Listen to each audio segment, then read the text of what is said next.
ನಮಸ್ಕಾರ ಎಲ್ಲರಿಗೂ. ನಾನು ನಿಮ್ಮ ಅನ್ಅಕಾಡೆಮಿಯ ಪ್ಲಸ್ ಎಜುಕೇಟರ್ ಶಿವರಾಜ್ ಕುಮಾರ್ ಪಲ್ಲೇತ್.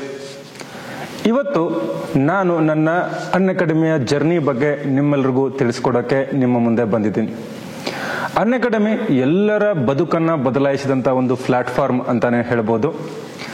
ಲಾಕ್ಡೌನ್ಗಿಂತ ಮುಂಚೆ ಯಾವ ರೀತಿ ಜಗತ್ತಿತ್ತು, ಲಾಕ್ಡೌನ್ ನಂತರ ಏನು ಬದಲಾವಣೆ ಆಗಿದೆ, ಈ ಶಿಕ್ಷಣ ವಿಶೇಷವಾಗಿ ಸ್ಪರ್ಧಾತ್ಮಕ ಶಿಕ್ಷಣದಲ್ಲಿ ಅನ್ಅಕಾಡೆಮಿ ಮಾಡಿದಂಥ ಕ್ರಾಂತಿ ಯಾರೂ ಮಾಡಿದಂಥದ್ದು. ನಾನು ಅನ್ಅಕಾಡೆಮಿಗೆ ಹೇಗೆ ಬಂದೆ ಅನ್ನೋದೇ ಒಂದು ಅದ್ಭುತವಾದಂಥ ಒಂದು ಸ್ಟೋರಿ ಅಂತ ನಾನು ಹೇಳ್ಬೋದು. ಫೆಬ್ರವರಿ 2020ರಲ್ಲಿ ನಾನು ಒಂದು ಕಡೆ ಪಾಠ ಮಾಡ್ತಾ ಇದ್ದೆ. ನಮ್ಮ ಶರಣಯ್ಯ ಸರು ನಾನು ಒಂದೇ ಕಡೆ ಪಾಠ ಮಾಡೋದು. ಸೊ ಪ್ರತಿದಿನ ಕ್ಲಾಸ್ಗಳು ಮುಗಿದ ಮೇಲೆ ಅನ್ಅಕಾಡೆಮಿಯಲ್ಲಿ ಶರಣಯ್ಯ ಸರ್ ಅವರು ಸಂಜೆ ತರಗತಿಗಳನ್ನು ನಡೆಸ್ತಾ ಇದ್ರು. ಅದನ್ನು ನೋಡಿ ನನಗೆ ಒಂಥರ ವಿಶೇಷ ಅನ್ನಿಸ್ತು. ಯಾಕಂದ್ರೆ ಲ್ಯಾಪ್ಟಾಪ್ ಮುಂದೆ ಪಾಠ ಮಾಡೋದು ಇದು ಒಂದು ರೀತಿಯಲ್ಲಿ ನನಗೆ ಹೊಸದು. ನಾನು software engineer basically, but laptop ಮುಂದೆ ಕೂತ್ಕೊಂಡು ಪಾಠ ಮಾಡೋದ್ರಲ್ಲಿ ನನಗೆ ಯಾವುದೇ ರೀತಿ ಖುಷಿ ಅಂತ ಕಂಡು ಬರಲಿಲ್ಲ. ಆದರೂ ಶರಣಯ್ಯ ಸರ್ ನನಗೆ ಹೇಳಿದ್ರು, ಇಲ್ಲ ಅನ್ಅಕಾಡೆಮಿ ಅಂತ ಒಂದು ಪ್ಲಾಟ್ಫಾರ್ಮ್ ಇದೆ, ಸಿಕ್ಕಾಪಟ್ಟೆ ಆನ್ಲೈನ್ ಸಾಕಷ್ಟು ಜನ ನೋಡ್ತಾರೆ ಅಂತ ಹೇಳಿಬಿಟ್ಟು. ಅದಾದ್ಮೇಲೆ ನನಗೂ ಆಸಕ್ತಿ ಬಂತು. ಅನ್ಅಕಾಡೆಮಿ ಬಂದು ನಾನು ಸೇರ್ಕೊಂಡೆ. ಬಟ್ ಫಾರ್ಚುನೇಟ್ಲಿ ಆರ್ ಅನ್ಫಾರ್ಚುನೇಟ್ಲಿ ಅದೇ ವರ್ಷ ಮಾರ್ಚಲ್ಲಿ ಲಾಕ್ಡೌನ್ ಆಯಿತು. ಲಾಕ್ಡೌನ್ ಆದಮೇಲೆ ಯಾರಿಗೂ ಅನ್ಸಿರ್ಲಿಲ್ಲ ಅನ್ಅಕಾಡೆಮಿ ಈ ಮಟ್ಟಕ್ಕೆ ಬೆಳೆಯುತ್ತೆ ಅಂತ ಹೇಳ್ಬಿಟ್ಟು. ಯಾಕಂತಂದ್ರೆ ಭಾರತದ ಕರ್ನಾಟಕದ ಪ್ರತಿಯೊಂದು ಜಿಲ್ಲೆ, ಬೀದರ್ನಿಂದ ಚಾಮರಾಜನಗರದ ತನಕ, ಕಾರವಾರದಿಂದ ಪಾವಗಡದ ತನಕ ಪ್ರತಿಯೊಂದು ಜಿಲ್ಲೆಯ ಪ್ರತಿಯೊಂದು ವಿದ್ಯಾರ್ಥಿಗಳು ಅನ್ಅಕಾಡೆಮಿಯ ಮೂಲಕ ತಮ್ಮ ಸ್ಪರ್ಧಾತ್ಮಕ ಪರೀಕ್ಷೆಗಳ ಹೊಸ ಪ್ರಯಾಣವನ್ನು ಆರಂಭಿಸಿದ್ರು. ಆ ಪ್ರಯಾಣದ ಭಾಗ ನಾನು ಆಗಿದ್ದು ಕೂಡ ಒಂದು ಅತ್ಯಂತ ಖುಷಿಯ ವಿಚಾರ. ಇವತ್ತು ನಾವು ಎಲ್ಲಾದರೂ ಹೋದ್ರೆ, ಯಾವುದೇ ಒಂದು ನಗರಕ್ಕೆ ಹೋದ್ರು, ಯಾವುದೇ ಒಂದು ಹಳ್ಳಿಗೆ ಹೋದ್ರು ಕೂಡ ಸಾಕಷ್ಟು ವಿದ್ಯಾರ್ಥಿಗಳು ಬಂದು ನಮ್ಮ ಜೊತೆ ಮಾತಾಡ್ತಾರೆ, ನಮ್ಮ ಜೊತೆ ಸೆಲ್ಫಿಗಳನ್ನು ತಗೊಂತಾರೆ. ನಾವು ಸೆಲೆಬ್ರಿಟಿ ಅನ್ನೋದಕ್ಕಿಂತ ನಾವು ಒಂದು ರೀತಿಯಲ್ಲಿ ಶಿಕ್ಷಣ, ಎಲ್ಲರಿಗೂ ಸರ್ವರಿಗೂ ಶಿಕ್ಷಣ ಅನ್ನೋ ಏನು ಒಂದು ಗುರಿ ಆಗಿದೆ, ಆ ಒಂದು ಗುರಿಯನ್ನ ನಾವು ತಲುಪಲಿಕ್ಕೆ ಎಲ್ಲಾ ಪ್ರಯತ್ನಗಳನ್ನ ಮಾಡ್ತಾ ಇದ್ದೀವಿ ಅಂತ ಹೇಳಿ ತುಂಬಾ ಖುಷಿ ಆಗುತ್ತೆ.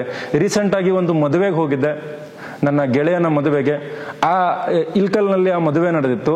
ಆ ಮದುವೆಯಲ್ಲಿ ಮದುಮಗನನ್ನ ಅವನ ಜೊತೆ ಫೋಟೋ ತೆಗೆಸ್ಕೊಳ್ಬೇಕಾದ್ರೆ ನಾನು ಕೆಳಗಿಳಿದು ಬರುವಾಗ ಸುಮಾರು 10-15 ಜನ ಬಂದು, ಸರಿಲ್ಲ ನಾನು ನಿಮ್ಮ ಪಾಠಗಳನ್ನ ನೋಡ್ತಾ ಇದ್ದೀವಿ ಅಂತ ಹೇಳಿ ಅವ್ರು ನನ್ನ ಜೊತೆ ಸೆಲ್ಫಿ ತಗೊಳಕ್ ಶುರು ಮಾಡಿದ್ರು. ಮದುವೆಯಲ್ಲಿ ಎಲ್ಲರ ಗಮನ ಈ ಕಡೆ ಹೋಯ್ತು. ಅಂತಂದ್ರೆ ಪ್ರತಿಯೊಂದು ವಿದ್ಯಾರ್ಥಿಗೂ ತನ್ನ ಜೀವನದ ಗುರಿಯನ್ನ ಮುಟ್ಟಬೇಕು. ಆ ಮುಟ್ಲಿಕ್ಕೆ ಯಾವ ರೀತಿ ಸಮಸ್ಯೆಗಳಿದ್ವೋ ಆ ಸಮಸ್ಯೆಗಳನ್ನ ಬಗೆಹರಿಸುವ ಕೆಲಸವನ್ನ ನಾವು ಅನ್ಅಕಾಡೆಮಿ ಎಲ್ಲರೂ ಜೊತೆಯಾಗಿ ಮಾಡ್ತಾ ಇದ್ದೀವಿ. ಅನ್ಅಕಾಡೆಮಿ ಕೇವಲ ಒಂದು ಶಿಕ್ಷಣ ಕ್ರಾಂತಿ ಅಂತ ಅಷ್ಟೇ ಹೇಳಕ್ ಸಾಧ್ಯ ಅಲ್ಲ. ಇದು ಭಾರತದ ಅವಿಭಾಜ್ಯ ಸಮಸ್ಯೆಗಳು ಏನೇನಿದೆ, ಅದು ಮೂಲ ಸೌಕರ್ಯ ಸಮಸ್ಯೆಗಳಿರ್ಬೋದು, ಅಥವಾ ನಮ್ಮ ಸಾರಿಗೆ ಸಮಸ್ಯೆಗಳಿರ್ಬೋದು, ಅಥವಾ ಯಾವುದೋ ಒಬ್ಬ ಹುಡುಗ ಅಥವಾ ಯಾವುದೋ ಒಂದು ಗೃಹಿಣಿ, ಯಾವುದೋ ಒಬ್ಬ ವರ್ಕ್ ಮಾಡ್ಕೊಂಡು ಓದ್ತಾ ಇರೋರು, ಬೆಂಗಳೂರಿಗೋ ಧಾರವಾಡಗೋ ಬೆಳಗಾವಿಗೋ ಎಲ್ಲೋ ಹೋಗಿ ಕೋಚಿಂಗ್ ತಗೊಳ್ಳಕ್ ಆಗದೆ ಇರೋರು, ತಮ್ಮ ಮನೆಯಿಂದಾನೆ, ತಮ್ಮ ಮನೆಯ ತಮ್ಮ ಮೊಬೈಲಿಂದಾನೆ ಎಲ್ಲ ಅತ್ಯಂತ ಉಚ್ಚ ಗುಣಮಟ್ಟದ ಶಿಕ್ಷಣ, ಹೈಯೆಸ್ಟ್ ಕ್ವಾಲಿಟಿ ಆಫ್ ಎಜುಕೇಶನ್ ಅನ್ನ ಅನ್ಅಕಾಡೆಮಿಯಲ್ಲಿ ನಾವು ನೀಡ್ತಾ ಇದ್ದೀವಿ. ಇದೇ ನಮಗೆ ಅತ್ಯಂತ ಖುಷಿಯ ವಿಚಾರ. ಇನ್ನು ನನ್ನ ಪ್ರಯಾಣದ ಬಗ್ಗೆ ಹೇಳಬೇಕು ಅಂತಂದ್ರೆ, ಸುಮಾರು 3 ವರ್ಷ ಆಯಿತು ನಾನು ಅನ್ಅಕಾಡೆಮಿಯಲ್ಲಿ ಪಾಠ ಮಾಡಕ್ ಶುರು ಮಾಡಿ. ಇವತ್ತಿಗೆ ಬಹುತೇಕ ವಿದ್ಯಾರ್ಥಿಗಳು ನನ್ನ ಬಗ್ಗೆ ಗೊತ್ತು. ನನ್ನ ಇತಿಹಾಸ, ಭೂಗೋಳ, ಸಂವಿಧಾನದ ಕಲೆ ಮತ್ತು ಸಂಸ್ಕೃತಿ, PSI ಪೇಪರು, ಆಮೇಲೆ ಇತ್ತೀಚೆಗೆ ನಮ್ಮ PSI 545 ರಿಸಲ್ಟು, FDA ರಿಸಲ್ಟ್ ಬಂದಾಗ ಅತಿ ಹೆಚ್ಚು ಯಶಸ್ಸನ್ನ ನೀಡಿದ್ದೆ ಅನ್ಅಕಾಡೆಮಿ. ಸೊ ಈ 2.5-3 ವರ್ಷಗಳಲ್ಲಿ ಅನ್ಅಕಾಡೆಮಿಯಲ್ಲಿ ನನ್ನ ಪ್ರಯಾಣ ಅತ್ಯಂತ ವಿಶೇಷ. ಯಾಕಂತಂದ್ರೆ ಯಾವಾಗ ನಾನು 2020 ಫೆಬ್ರವರಿ 5ಕ್ಕೆ ಅನ್ಅಕಾಡೆಮಿ ಜಾಯಿನ್ ಆದಾಗ ನಿಜವಾದ ಮಾತು, ನನಗೆ ಕನ್ನಡದಲ್ಲಿ ಪಾಠ ಬೋಧನೆ ಗೊತ್ತಿರಲಿಲ್ಲ. ಬಟ್ ಇವತ್ತಿಗೆ ಅನ್ಅಕಾಡೆಮಿಯ ವಿದ್ಯಾರ್ಥಿಗಳೊಡನೆ, ಅನ್ಅಕಾಡೆಮಿಯ ವಿದ್ಯಾರ್ಥಿಗಳಿಗೆ ನಾವು ಏನು ಕೊಡಬೇಕು ಅನ್ನೋ ಒಂದು ನಮ್ಮ ಮನಸ್ಸಲ್ಲಿ ಏನೋ ಅದೊಂದು ದೃಢ ನಿಶ್ಚಯ ಬಂತು. ಅವಾಗಿಂದ ನಾನು ಕನ್ನಡವನ್ನ ಕಲ್ಕೊಂಡು ಕನ್ನಡದಲ್ಲಿ ಸಂಪೂರ್ಣವಾಗಿ ಇವತ್ತು ಪಾಠ ಮಾಡ್ತಿದ್ದೀನಿ. ಒಂದು ಕಾಮಿಡಿ ವಿಚಾರ ಏನಂತಂದ್ರೆ, ಇವಾಗ ಇಂಗ್ಲಿಷ್ ಮೀಡಿಯಂ ನಾನು UPSCಗೆ ಪಾಠ ಮಾಡಬೇಕಾದ್ರೆ ಕೆಲವೊಮ್ಮೆ ಬೋರ್ಡ್ ಮೇಲೆ ಇಂಗ್ಲಿಷ್ ಪದಗಳ ಬದಲಾಗಿ ಕನ್ನಡನೇ ಬರೆದು ಬಿಡ್ತೀನಿ.